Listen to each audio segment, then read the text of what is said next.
Salut tout le monde et bienvenue dans cette review sur le film de super-héros le plus attendu du mois d'octobre, Venom.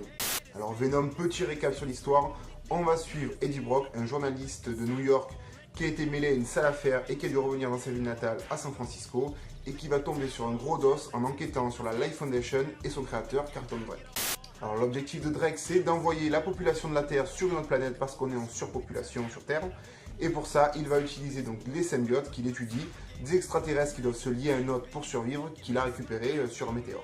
Eddie se retrouvera donc lié au symbiote Venom, puisque les Clintards dans le film possèdent des noms. Moi j'ai toujours cru que c'était un accord entre les deux d'avoir choisi ce nom, mais bon, on va faire avec cette information. Venom va donc essayer d'empêcher son chef Riot d'aller récupérer ses congés dans l'espace pour envahir la Terre. Alors pour quelle raison? J'ai trouvé ça assez un peu light. Il dit qu'il est un loser sur sa planète, et que donc sur Terre il peut faire de plus grandes choses. C'est assez léger hein, quand même, bon, je vais quand même laisser passer sur ce coup-là. Alors sur un avis global, j'ai trouvé le film assez bien, mais il manque quelque chose. Il manque quelque chose pour donner de la substance au film et surtout pour créer vraiment une vraie hype autour. Même si je ne m'attendais pas à une adaptation vraiment concrète du comics, donc en l'occurrence Lethal Protector, je m'attendais au moins à un autre symbiote que Riot, qui aurait un peu attaqué Venom, qui serait resté fidèle à Riot, parce que déjà Riot c'est un personnage qui est une copie de Venom, il n'a pas trop d'attributs particuliers par rapport aux autres. Donc j'étais un peu déçu sur ça. On nous a un peu teasé Scream dans les trailers, dans les teasers, et finalement elle se retrouve juste liée à un lapin. Alors notre souci du film, c'est qu'il est rushé à mort. Alors je sais que c'est peut-être pas une bonne habitude, mais avec le temps, avec les années, je me suis habitué à des films de 2 heures, 2 heures et demie, voire peut-être même plus, comme Batman vs Superman.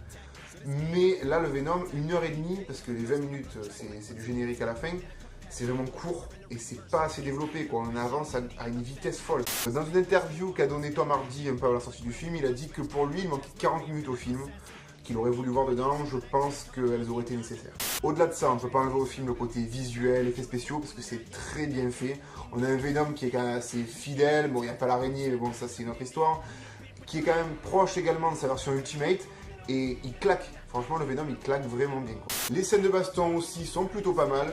Il y a quand même un petit souci, hein, c'est le film qui est très sombre, donc du coup on voit pas grand chose. Heureusement que sur le combat contre Riot, il y a des slow motion de temps en temps pour faire un peu des arrêts sur image, sinon on verrait quasiment rien, quoi. Alors voilà, j'en parle de Riot, c'est le symbiote qui fusionnera avec Drake et qui est un ennemi basique, mais tellement basique, et en plus qui va mourir comme une merde.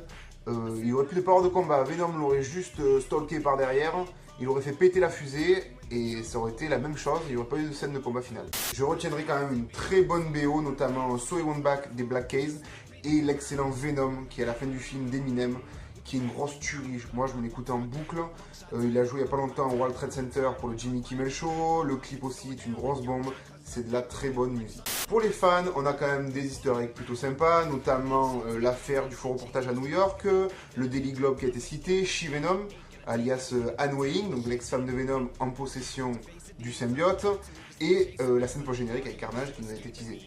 Un film donc au-dessus de la moyenne, mais sans réelle consistance, et c'est là le problème, il n'a pas réussi à m'emporter à 100%. À l'heure actuelle, j'espère que l'univers cinématographique Spider-Man créé par Sony autour de Venom va rester chez Sony et ne va pas aller dans le MCU. Moi j'espère que le MCU va me proposer une nouvelle version de Venom plus proche de son origin story, donc peut-être pas lié à Secret Wars mais au moins à Spider-Man. Dans tous les cas, l'argument Rapidaire, donc classe X qui avait été envoyé par Sony, n'a pas vraiment été respecté parce que le film n'est pas non plus très violent. Donc dans tous les cas, tant qu'à faire qu'il soit dans le MCU, une version plus proche des comics. Je vous conseille quand même d'aller le voir pour vous faire votre propre avis, parce qu'au-delà de ça, ça reste quand même un très bon divertissement, c'est quand même un bon film sympathique. C'est pas ce que j'en attendais, mais ça reste un bon film. Puis d'ailleurs, les chiffres le montrent, hein, il y a de bons scores, donc c'est que ça marche. Voilà, c'est tout pour moi pour aujourd'hui. Je vous dis à très vite pour d'autres reviews, pour d'autres unboxings qui vont arriver. Et côté film, ça sera décembre, donc pour le mois de novembre, il n'y a pas grand chose qui m'intéresse, en tout cas côté comics dans ce genre-là. Et on se retrouve donc pour Aquaman et Into the Spider-Verse, alias New Generation, qui sortiront en décembre. A plus.